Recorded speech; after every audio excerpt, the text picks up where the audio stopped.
I just want to talk about Jed York for a minute because he started tweeting again last night. And this guy is killing me with his tweets. He's so funny. I mean, he was very serious and stern with his tweets 4 or 5 years ago. Got him in trouble. The stuff with Harbaugh, the Thanksgiving thing. He stopped tweeting. He went underground. He was like Willy Wonka in the chocolate factory. No one goes in, no one comes out for like 5 years. He wasn't tweeting because anytime he said anything, everyone would just crush him. Like, go away, stop talking. No one wants to hear from you. So anyway, he decided this offseason was the time for him to reintroduce himself to social media, which is funny. I don't know why. But he has like a whole new personality on Twitter now. He is like, he's self-deprecating. He has a sense of humor, and his heart is overflowing with love for Kyle Shanahan and John Lynch. And he expresses it all the time. He did it during the draft, before the draft, free agency with Kyle Juszczyk and stuff. How much he loves you. And then last night, there was a dinner party. I'll read some of these tweets. They're hilarious. He goes, can't express how much I love hashtag Kyle, at John Lynch, at Al Guido, hashtag Parag, and out crew. He misspelled our. Here to take on the world. Who from the 49ers faithful is with me? Hashtag Mandy loves this tweet. Can't express how much I love hashtag Kyle. So he's got these inside jokes with the hashtag Kyle. Someone says drive safe. Then he says definitely hire drivers, as in like, man, we're getting wasted tonight. Although I don't think he drinks. So I don't really understand what side of himself he's trying to show. Then he says, I feel like any tweet from this point forward will be detrimental, but we're having a blast. Hashtag quest for 6. Again, he's trying to act like he's, partying it up and things are getting real rowdy. Jed doesn't drink. I don't know what's going on. Jed says, remember the CDC Gov dropped the mask guidelines and it's time to resume normal life with your head coach, GM, and more. Hashtag 2021 life. This guy's supposed to be at a dinner party having fun and he's tweeting stuff like this. Then he says, Via is a terrible DJ. Hashtag I nominate Kyle. This is a guy with 128,000 followers.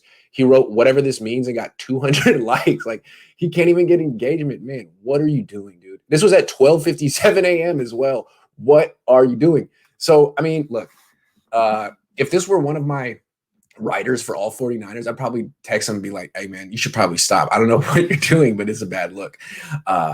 It's not funny, and it feels forced. But that's Jed York. I don't get it. It feels like almost like he's been watching my career do a total 180, and he's like, maybe I could get Niner fans on my side too. I mean, Niner fans hated Grant for 8 years. Like they hated him more than they hate me. Now they love him. I don't know why. Maybe it's because of how he tweets. I'm going to try to tweet the same way.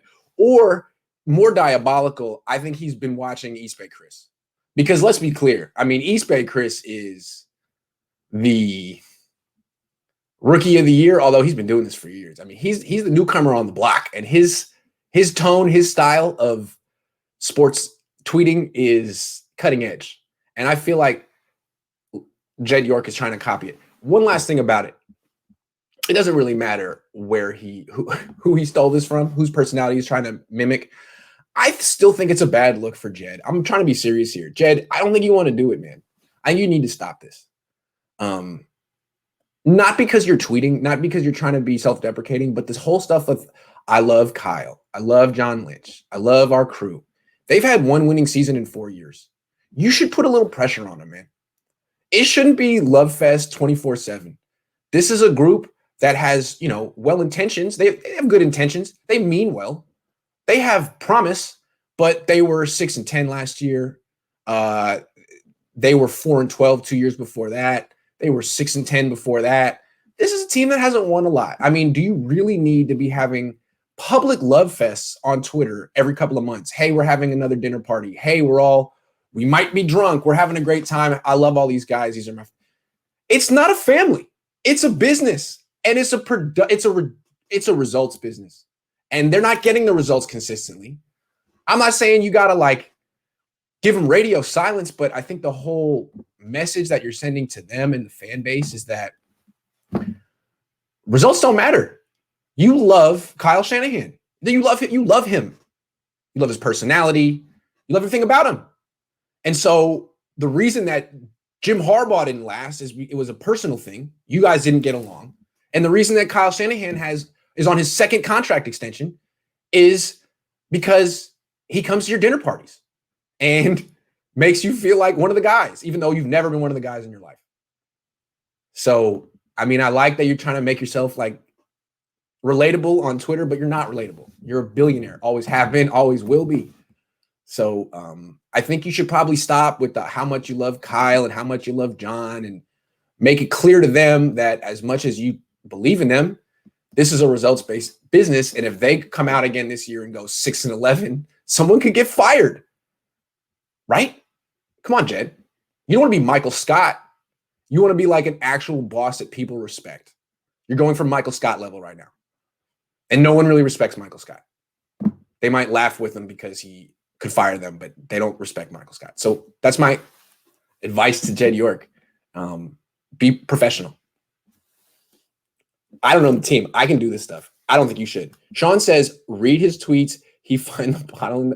He doesn't drink. I don't know what he's trying to show. It's like the kid at the high school party who pretends he's drunk, but he's drinking like guava juice. It's like, dude, what are you doing? How bad do you want people to think you're cool? Really?